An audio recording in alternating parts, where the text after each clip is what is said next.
को आज तक अपने दम पर बचा कर रखा है।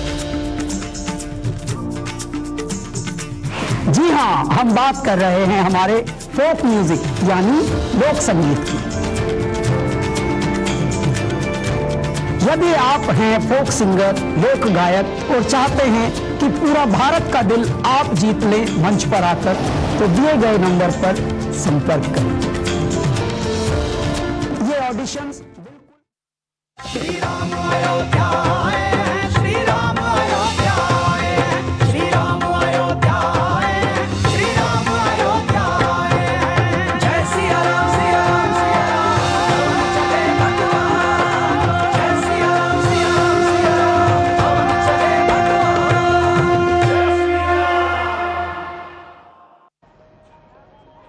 श्री राम अयोध्या थोमस चलत रामचंद्र बाजत पैजनिया। अयोध्या धाम में ये भजन गुंजायमान है, गाया जा रहा है, सुनाया जा रहा है। और हो भी क्यों ना, क्योंकि तैयार है अयोध्या धाम, विराजेंगे श्री राम।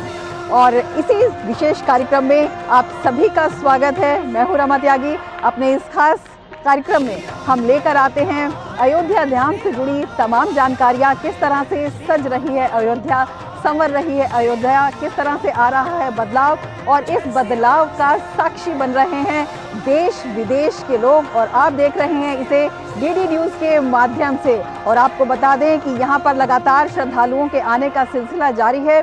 आज ही 180 पर्यटकों को लेकर, श्रद्धालुओं को लेकर पहला जत्था यहाँ पर पहली बार फ्लाइट से अयोध्या में आया है। और अपने आप में ये दिखाता है यहाँ की जो महान विरासत है, जो सांस्कृतिक परंपरा है, उसे कैसे विकास के साथ भी जोड़ा जा रहा है।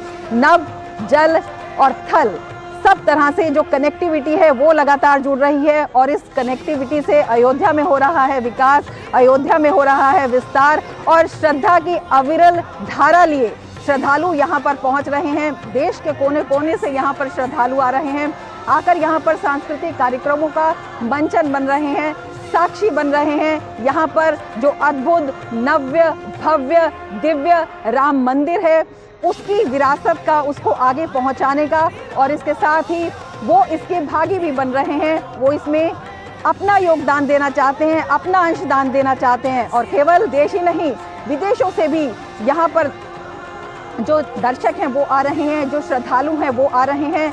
नेपाल के जनकपुर से भी यहाँ पर श्रद्धालुओं का जत्था पहुँचा भार लेकर। भार हम आपको बता दें क्या होता है।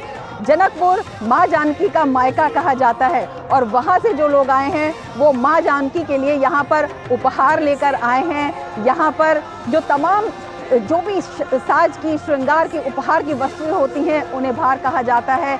नाचते गाते हर्षोल्लास से झूमते हुए ये लोग यहाँ पर पहुँचे हैं, और ये कह रहे हैं ये उनका परम सौभाग्य है जो उन्हें यहाँ आने का मौका मिला है। देखिए ये खास रिपोर्ट।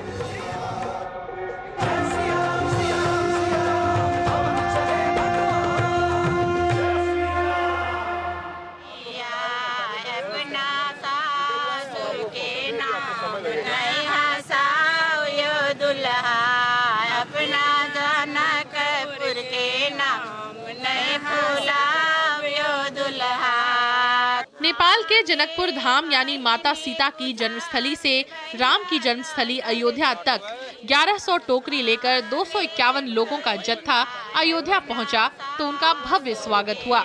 इस दौरान यात्रा में शामिल महिलाएं काफी खुश थीं। हम लोग सीता मैया की तरफ से भार लेके आए हैं। भार में अन्न की सारी सामग्री और गृहस्थी की सारी सामग्री, कॉस्मेटिक वगैरह सब, और सोने चांदी का ज्वेलरी सब, तीर धनुष कमान राम जी के लिए, और सीता मैया का जो जो पहनाया जाता है, जो जो खाया जाता है, सब कुछ लेके आए हैं। हम लोग वहाँ से सब कुछ लेकर के आए हैं जानकी मैया के लिए। चांदी का ज्वेलरी सेट, बर्तन सेट चांदी का, सोने का ज्वेलरी, नथिया टीका, यहाँ तक कि चरण पादुका है चांदी का, और वगैरह वगैरह बहुत सारा जो बेटी के लिए घर में जितना सामग्री आवश्यकता होता है ना, वह सारा सामान लेकर के आए हम लोग जनकपुर से। और मेरे हिसाब से हम लोग क्या दे सकते हैं? हम लोगों को तो श्री राम भगवान और जानकी जी ने सब कुछ दिया है, हम लोग कुछ तो दे ही नहीं सकते उनको। अपना जो भाव है, जो प्रेम है, जो मिथिला का उन श्री राम के प्रति जो स्नेह है, वो उनको चरणों में हम लोग अर्पण करने आए हैं। रामलला की प्राण प्रतिष्ठा के लिए यज्ञ से पूर्व मिथिला की परंपरा के अनुसार रथ से मेवा और चांदी के बर्तन, तीर, धनुष, खड़ाऊ, फल फूल आदि खाद्य सामग्री सहित कई अन्य वस्तुएं हैं। जय श्री राम। हम लोग मिथिलांचल सरलाही जिला अवस्थित मतलब रामनगर गांव पलका सिसौट से आए हैं कि जनकपुर अपने सीता बहन की नई घर गृह प्रवेश जो 22 तारीख का है, और वो गृह प्रवेश और नया मंदिर ही उद्घाटन नहीं, हम लोगों का एक इतिहास का नया शुरुआत है कि इसलिए उस दिन हम लोग का नेपाल में पूर्ण रूप से एक और नई दिवाली की मनाने की पूर्ण तैयारी है। माता जानकी जिनको हम लोग एक बहन के रूप में स्वीकार करते हैं, आत्मसात करते हैं, तो मेरी बहन का घर 500 वर्ष के बाद पुनर्स्थापित होने जा रहा है, तो ये स्वाभाविक रूप से हम लोगों के लिए हर्षोल्लास का एक अवसर है। हम लोग आह्लादित हैं। जो हमारे सीता की नई प्रवेश होंगे नए बिल्डिंग में, नए मकान का, ये जो 500 साल के संघर्ष के बाद आज मोदी जी के माननीय मुख्यमंत्री योगी आदित्यनाथ जी के मार्गदर्शन में हुए हैं, इससे बड़ी खुशी हम लोग के लिए कुछ नहीं हो सकती है। जत्थे में आए लोगों का कहना है कि बहुप्रतीक्षित ये समारोह राम राज्य की स्थापना तो कर ही रहा है, सांस्कृतिक आध्यात्मिक चेतना के उत्थान का भी प्रतीक है। गर्व का विषय तो है ही, भारत नेपाल के परंपरागत संबंधों को भी मजबूत कर रहा है। नेपाल के जनकपुर से लोग यहाँ पर आए हैं माँ जानकी के मायके से। उनका कहना है कि वो जब माँ के ससुराल में आए हैं तो वहाँ पर जिस तरह से कोई भी व्यक्ति अपनी बेटी या अपनी बहन के ससुराल में जाता है और जिस तरह के उपहार लेकर जाता है, तमाम उपहार ये अपने साथ लाए हैं, उसको ये भार कहते हैं। और इनका ये भी कहना है कि इससे भारत और नेपाल के जो पारंपरिक सांस्कृतिक विरासत है वो भी और अधिक मजबूत हो रही है। कैमरामैन राधे किशन के साथ रमा त्यागी, डीडी न्यूज़, अयोध्या धाम। तो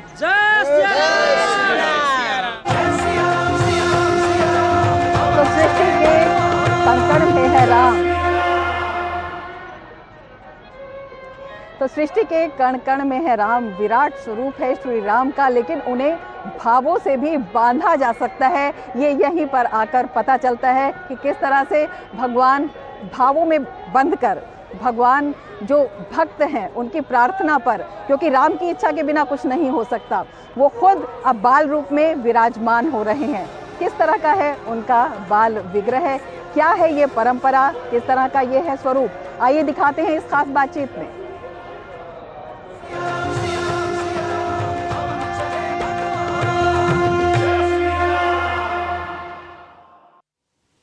श्री अयोध्या धाम में इस खास प्रस्तुति में आप सभी का स्वागत है। मैं हूं अजय मिश्र।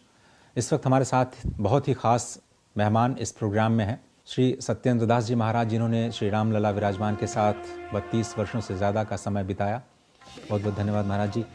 भगवान रामानंद जी की परंपरा में ये जो पूजा अर्चना हो रही है उसके बारे में थोड़ा सा बताइए। और कहा जा रहा है कि जब भगवान राम नए भवन में विराजमान होंगे तो उसी विधि विधान से ये जो अर्चन है वो लगातार चलता रहेगा। रामानंद स्वयं राम प्रादुर्भूतो महितले। भगवान ये आचार्य के रूप में स्वयं भगवान राम ही रामानंदाचार्य के रूप में इस पृथ्वी पर अवतरित हुए। तो उनकी एक परंपरा चली। पहले तो उनके योग्यता को देख करके, उनकी सहृदयता को देख करके 12 ऐसे शिष्य जो विविध जाति के थे वो सब उनको शिष्य बने और शिष्यों में बहुत प्रसिद्धि सभी शिष्य के योग रहे और विशेषकर उसमें रविदास जी बहुत प्रसिद्ध रहे। तो इन्हीं में रविदास रहे, कबीर रहे, इसी प्रकार दादू रहे और तमाम ऐसे 12 शिष्यों में थे। तो 12 शिष्यों के अलग अलग उनके मठ बन गए और रामानंदाचार्य जी ने की परंपरा भगवान राम को अपना इष्ट देव माना और जिसको इष्ट देव मान करके उनके पूजा अर्चना, भोग, राग, रख रखाव, पहरावा और सारी बातें ये रामानंदाचार्य ने अपने 12 शिष्य को किया कि हाँ आप लोगों ने इसी रूप से करते रहें। तो रामानंदाचार्य के अनुसार ही 12 शिष्य जो हुए थे वह अपने अपने ढंग से पूजा अर्चना भगवान को करने लगे सवर्ण और निर्गुण का होता है, तो निर्गुण की उपासना वो करने लगे। और ये कहा कि रामा गोस्वामी लिखे हैं कि निर्गुण सगुण दोनों का वर्णन किए हैं। तो निर्गुण के लिए कहा कि बिन पद चलें सुनई बिन काना, कर बिन करें बिन नाना, आनंद रहित सकल रस भोगी, बिन बाड़ी बक्ता जग बड़ योगी। ये सारी जो है ये निराकार की है, उस पद्धति को कबीर जी ने अपनाया। बाकी सब साकार रूप में किए हैं सभी, कि राम सीता की जो पूजा हो वो साकार रूप में हो, प्रत्यक्ष रूप में उनकी प्रतिमा स्थापित हो और उनकी पूजा अर्चना हो। उसी परंपरा में भगवान श्री राम लला की है कि उनकी पूजा अर्चना उसी रूप में हो, क्योंकि रामानंदाचार्य के ही शाखा में जो इन 23 दिसंबर 1949 में भगवान रामलला उस विवादित ढांचा में प्रकट हुए, वो रामानंदी वैष्णव थे जिन्होंने उनको किया, और वो हमारे गुरु थे। अभिराम दास जी महाराज नाम था, और संत रहे साथ में। तो इसलिए यहाँ की परंपरा उसी रूप में चलेगी जो रामानंदाचार्य की परंपरा है। उसने साकार रूप की पूजा, साकार रूप में ही होता है। मैं सेवक रघुपत पत मोरे, हम कौशलेंद्र दासो हम कौशलेंद्र से, मैं दास के रूप में हूँ, उनकी वो हमारे स्वामी हैं। इस रूप से परंपरा है और पूजा अर्चना भगवान रामलला की होने लगी। वही परंपरा जो कहा जा रहा कि अब भी जो वर्तमान में जो रामलला की प्राण प्रतिष्ठा होगी, जो स्थापित किए जाएंगे, उनकी उसी पद्धति से पूजा होगी। ये 16उपचार पंचोपचार होता है, 16 प्रकार की और 5 प्रकार की। तो संक्षेप में करना होता है तो 5 प्रकार की, नहीं तो 16 प्रकार की। इसमें 5 आरतियाँ होती हैं, 5 प्रकार की आरती होती हैं। उसी बाद प्रतिदिन उनके वस्त्र बदले जाते हैं और रंग के होते हैं, तो उनको उसी रूप से वस्त्र बदला जाता है। भोग में वही लगता है कि कभी पूड़ी सब्जी खीर और उसके बाद दाल चावल और ये रोटी सब कुछ लगता है, बाकी बदला जाता है। और जिस दिन व्रत रहता है एकादशी, उसमें फलाहारी बनता है, फलाहार का भोग रामलला को लगता है। अब भविष्य आपको कैसा दिख रहा है अयोध्या का? दिव्य दृष्टि से अपने थोड़ा सा हमें बताइए कि आज वर्तमान में इस भव्यता को आप देख रहे हैं अपनी आंखों के सामने, आपके हिसाब से भविष्य क्या होने जा रहा है? देखिए, जिस दिन रामलला विराजमान होंगे उसी प्रकार से राम राज बैठे त्रैलोका, हर्षित भय गए सब शोका। जिस दिन रामलला यहाँ स्थापित हो जाएंगे उसी दिन सब प्रसन्न हो जाएंगे, जो शोक है समाप्त हो जाएगा। परिवर्तन होगा हमारे देश में। देश में जो भी आज विषमता है वो समता के रूप में परिणित होगी, क्योंकि उस राम राज्य में सब नर करहीं परस्पर प्रीति, चलहीं स्वधर्म सुनहि श्रुत नीति, बैर न कर काहू सन कोई, राम प्रताप विस्मता खोई। ये सारी विस्मता खत्म थी राम राज्य में। उसी प्रकार से राम को स्थापित होने पर भव्य मंदिर में वह पहले तो दृश्य ऐसा लगेगा जैसे हम कल्पना करते हैं, तपस्या करते हैं कि हम बैकुंठ पहुँच जाएँ और बैकुंठ विराजमान उस महान नारायण का दर्शन करें। वही दृश्य यहाँ पर दिखाई देगा जहाँ पर रामलला गर्भगृह में विराजमान होंगे। जो दर्शन करने आएंगे भक्त को मालूम पड़ेगा कि मैं कहाँ हूँ, यह भगवान राम के उस परम धाम में हूँ। जत गत्वा निवर्तन्ते तद्धामं परमं, जहाँ जाने के बाद जीवात्मा नहीं आता और जहाँ जाए मन तहें लो भाई। जिधर उस मंदिर को देखेंगे दूर से तभी उनको प्रसन्नता होगी और भगवान के दर्शन करेंगे और प्रसन्नता होगी। जैसे रेलवे स्टेशन में उतरेंगे, एयरपोर्ट में उतरेंगे, तैसे उनको अयोध्या का दृश्य वहीं दिखाई पड़ेगा। तो इस तरह से अयोध्या का वैभव आने वाले समस्त ये तीर्थ यात्रियों को दिखाई देगा, क्योंकि इसका विकास भी हो रहा है। राम पथ बन गया, मुक्ति पथ बन गया, दर्शन पथ बन गया, और भी बहुत कार्य हैं। एयरपोर्ट बन गया, उसके बाद रेलवे स्टेशन, बस सब कुछ बन गया। आगे जो बाकी है उसको भी इसी रूप से बनाया जाएगा, क्योंकि योगी जी ने स्वयं कहा है कि हम इसको त्रेता युगी अयोध्या बनाएंगे। वह काल तो बहुत मेहनत से, बड़े परिश्रम से कर रहे हैं। इतना कोई भी मुख्यमंत्री किसी भी क्षेत्र में ऐसा नहीं समय दिया, न उस दर्शित होकर के उसको कार्य किया है।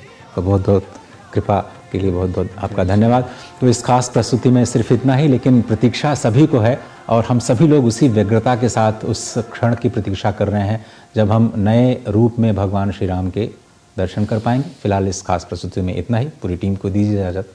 जय श्री।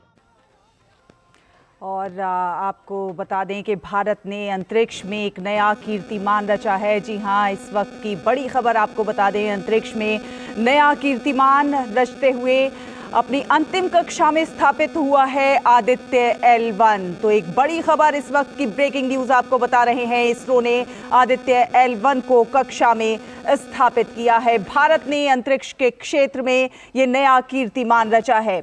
आदित्य L1 अपनी कक्षा में स्थापित हुआ है, हेलो ऑर्बिट में स्थापित हुआ है। पृथ्वी से लगभग 15 लाख किलोमीटर दूर है ये, जो सूर्य और पृथ्वी प्रणाली के लैग्रेंज पॉइंट L1 के आसपास एक प्रभामंडल कक्षा हेलो ऑर्बिट कहलाता है, उसमें पहुंचा है। L1 पॉइंट पृथ्वी और सूर्य के बीच की कुल दूरी का लगभग 1% है। तो बेहद बड़ी खबर इस वक्त की हम आपको बता रहे हैं। हेलो ऑर्बिट कक्षा में पहुंचा है, स्थापित हुआ है आदित्य L1। चांद के बाद अब सूरज पर भी भारत का परचम। जी हाँ, L1 पॉइंट में आदित्य L1 पहुंचा है। इसरो को एक बड़ी कामयाबी हम कह सकते हैं इसकी, भारत की सफलता की दिशा में बढ़ते हुए कदम। चंद्रमा के दक्षिण ध्रुवीय क्षेत्र में चंद्रयान-3 की सफलतापूर्वक लैंडिंग के बाद अब भारत सूर्य पर भी अपना परचम फहरा रहा है। जी हां, भारत का सूर्य मिशन अब जो है, इसरो की ओर से ये बड़ी जानकारी है कि आदित्य L1 हेलो ऑर्बिट में प्रवेश कर गया है। हेलो ऑर्बिट कक्षा से सूर्य का अध्ययन करेगा आदित्य L1। 2 सितंबर को लॉन्च हुआ था ये मिशन। 2 सितंबर को श्रीहरिकोटा के सतीश धवन अंतरिक्ष केंद्र से देश का पहला सौर मिशन आदित्य L1 लॉन्च किया गया था और आदित्य L1 अब अपनी कक्षा में स्थापित हुआ है। एक बड़ी उपलब्धि हम इसे कह सकते हैं, एक बड़ी उपलब्धि, एक बड़ा प्रयास, बड़ा कदम।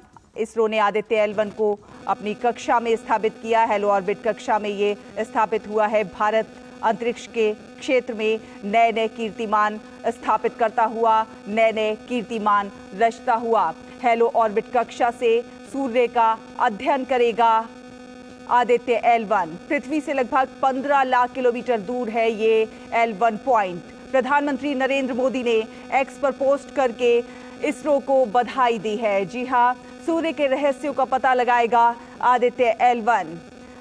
तो सूर्य, ये जो मिशन है 6 जनवरी को 63 मिनट और 20 सेकंड की उड़ान अवधि के बाद आदित्य L1 ने पृथ्वी से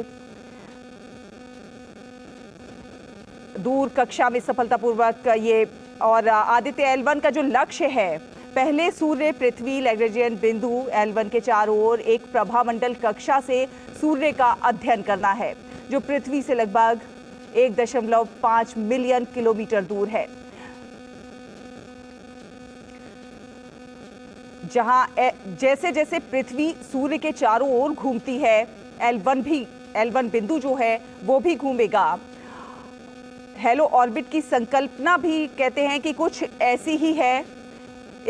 ये भी कहा जाता है कि इस कक्षा में पहुंचना काफी चुनौतीपूर्ण है और उस चुनौती को पार पाया है इसरो ने अपने प्रयासों से। जिस तरह अपनी अंतिम कक्षा में पहुंचा है आदित्य L1, इसरो ने आदित्य L1 को कक्षा में स्थापित किया है।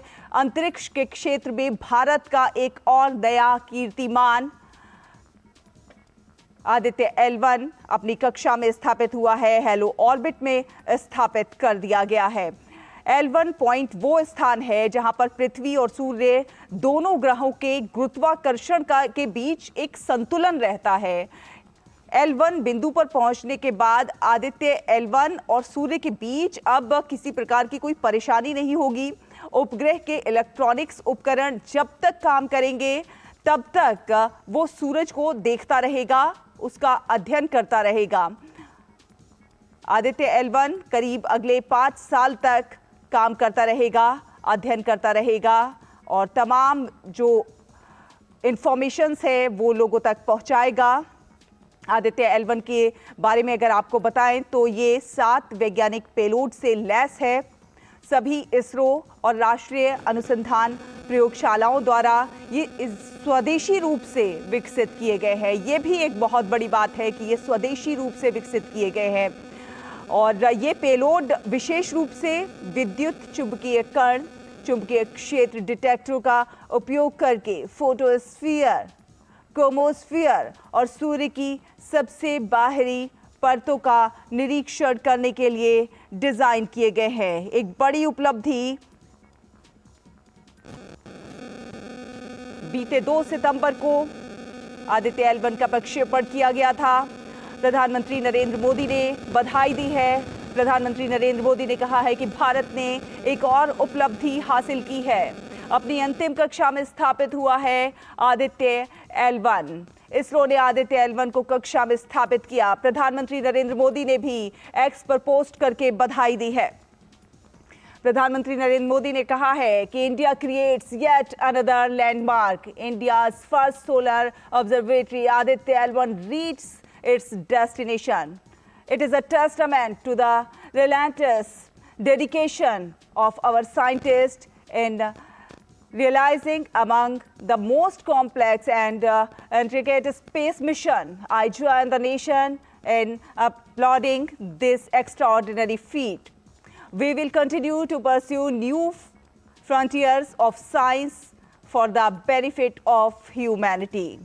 तो प्रधानमंत्री नरेंद्र मोदी ने कहा है कि एक और लैंडमार्क हासिल किया है भारत ने। इसरो ने आदित्य L1 को जिस तरह से कक्षा में स्थापित किया गया है, अपने नियत समय में जिस प्रकार इसरो एक नई उपलब्धि हासिल करने में सक्षम हुआ है, भारत ने जिस प्रकार अंतरिक्ष के क्षेत्र में नया कीर्तिमान रचा है, उस पर प्रधानमंत्री नरेंद्र मोदी ने भी अपनी प्रसन्नता व्यक्त की है, बधाई दी है हमारे वैज्ञानिकों को। प्रधानमंत्री ने कहा है कि ये हमारे वैज्ञानिकों के अथक समर्पण का ही प्रयास है। मानवता के लिए विज्ञान की सीमाओं को आगे बढ़ाना जारी रखेंगे। तो विज्ञान के लिए और भी नए नए प्रयास, ताकि प्रधानमंत्री नरेंद्र मोदी ने ट्वीट करके कहा है कि जिस प्रकार भारत ने एक और उपलब्धि हासिल की है, भारत की आदित्य L1 अपने गंतव्य तक पहुंचा है। ये सबसे जटिल और पेचीदा अंतरिक्ष अभियानों को साकार करने में हमारे वैज्ञानिकों के अथक समर्पण का प्रतीक है, अथक समर्पण का ही प्रमाण है। उन्होंने कहा कि मैं पूरे राष्ट्र के साथ इस असाधारण उपलब्धि की सराहना करता हूं।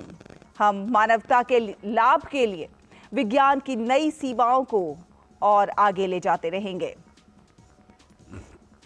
तो प्रधानमंत्री नरेंद्र मोदी ने ट्वीट करके भारतीय वैज्ञानिकों को, इसरो के वैज्ञानिकों को बधाई दी है। भारत ने जिस प्रकार अंतरिक्ष के क्षेत्र में नया कीर्तिमान रचा है, वो बधाई, देश के तमाम कोनों से बधाई संदेश आ रहे हैं।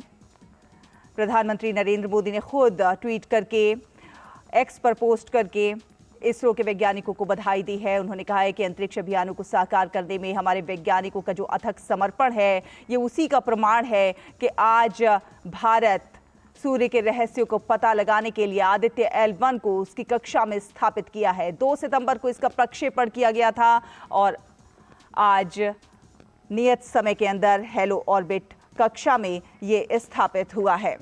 तो क्या मकसद है इसका? दरअसल मकसद PSLV इस आदित्य L1 का सूर्य परिमंडल के दूरस्थ अवलोकन और पृथ्वी से लगभग 15 लाख किलोमीटर दूर किस प्रकार सौर वायु का वास्तविक अवलोकन किया जाए, इसके लिए इसको डिजाइन किया गया है।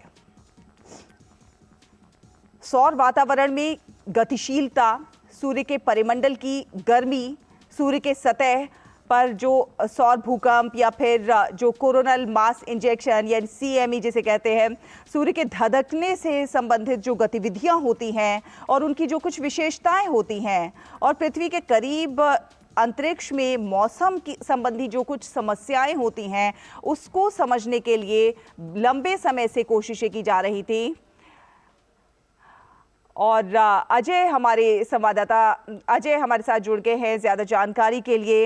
अजय, एक और उपलब्धि भारत ने हासिल की है, इसरो ने हासिल की है। चांद के बाद अब सूरज को नमस्कार करने अपनी कक्षा में स्थापित हो गया है आदित्य L1। कैसे देखते हैं इस उपलब्धि को? हर ओर से बधाई संदेश आ रहे हैं, खुद प्रधानमंत्री ने भी इसरो के वैज्ञानिकों को बधाई दी है।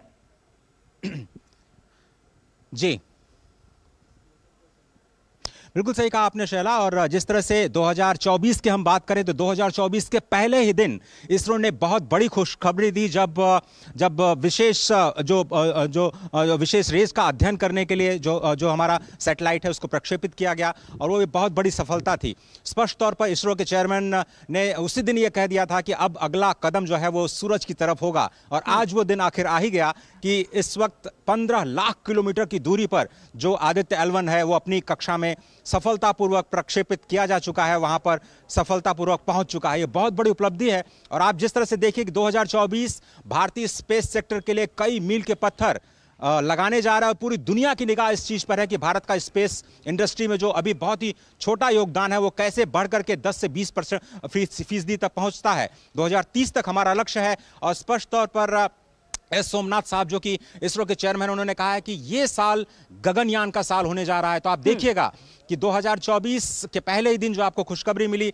नए सैटेलाइट को लॉन्च करने के बाद, आज ये जो बड़ी खबर आई है आदित्य L1 की अपनी कक्षा में स्थापित होना, इसके बाद 2024 में आपको कई सारी बड़ी खबरें दिखाई देंगी। गगनयान की से जुड़ी हुई खबर आपके पास जरूर आएगी। और वाकई आज इस वक्त मैं अयोध्या की नगरी और हमारे तो सनातन धर्म में विज्ञान और संस्कार दोनों को एक साथ जोड़ करके देखा जाता है। तो भगवान सूर्य की नगरी में इस वक्त हम खड़े हैं, अयोध्या नगरी में। और इसी दिन आज ये बहुत शुभ समाचार मिला है कि अब आदित्य L1 अपनी कक्षा में स्थापित हो चुका है। भारत से जो प्रक्षेपित ये आदित्य L1 है वहां से अब सूर्य की दूरी बिल्कुल कुछ नहीं रह गई है।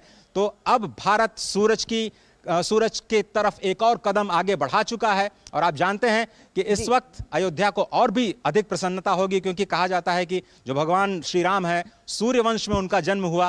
तो यहाँ पर तो दोहरी खुशी होगी इस बड़ी वैज्ञानिक सफलता की, इसमें कोई दो राय नहीं है। जो प्रधानमंत्री नरेंद्र मोदी ने एक्स पर कहा कि लगातार नए कीर्तिमान जो इसरो के वैज्ञानिक है वो बना रहे हैं और ये नए दरवाजे खोलता है भारत के स्पेस सेक्टर के लिए, खासतौर पर छोटी स्टार्टअप कंपनियों के लिए, जो कई सारी बड़ी खबरें 2024 में लेकर के आने वाले हैं। बिल्कुल, आप बने रहिए हमारे साथ। रितेश रंजन भी हमारे साथ चेन्नई से जुड़ गए हैं। रितेश, ये कहा जाता है कि हेलो ऑर्बिट में पहुंचना बहुत ज़्यादा चुनौतीपूर्ण है, ऐसे में इसरो ने ये उपलब्धि हासिल की है। इस चुनौतीपूर्ण, क्योंकि इसकी संकल्पना ऐसी बताई जाती है कि काफ़ी चुनौतीपूर्ण है, और ऐसे में जब आदित्य L1 हेलो ऑर्बिट में पहुंचा है, स्थापित हुआ है, तो ये एक बहुत बड़ी उपलब्धि के तौर पर हम इसे देख सकते हैं। सूरज को नापना ही बहुत बड़ी चुनौती है। ये बात इसरो के इस आदित्य L1 मिशन ने कर दिखाया है। सूरज तक पहुंचना, सूरज को नापना, ये बहुत बड़ी बात है। अब तक इंसान ने, हम लोगों ने कभी ऐसा सोचा नहीं था कि हम वहां तक जाएंगे। बस एक चीज को जान करके कि हमारे इतिहास में, हमारे हनुमान चालीसा में हमें या हमने जब रामायण, जब अयोध्या से हमारे साथी जुड़े हुए तो उन्होंने बताया कि रामायण से जुड़ा हुआ किस्सा कि हनुमान जी जो है अपने चले गए थे जी। एक बड़ी चीज थी। उसके बाद अभी इसरो गया हुआ है वहां पे पॉइंट 1 पे जो है अभी स्थापित होगा। ये ऐसा एक बिंदु है जहाँ पे जो है कम ईंधन पे जो है हमारा अंतरिक्ष यान या सैटेलाइट जो है अपना काम करता रहेगा। और ये वो जगह है जहाँ तो कहते हैं ना कि दो ग्रहों के बीच का स्थान, जहाँ पे किसी सैटेलाइट या अन्य उपग्रह को भेजा जाए तो उनके लिए सुरक्षित स्थान हो और बेहतर स्थान हो एक दूसरे दोनों ग्रहों का अध्ययन करने के लिए। तो ये L1 जब गिरा था तो 2 सितंबर को इसका लॉन्च किया गया था और उसके बाद 16 दिनों तक इसने की प्रक्रिया की।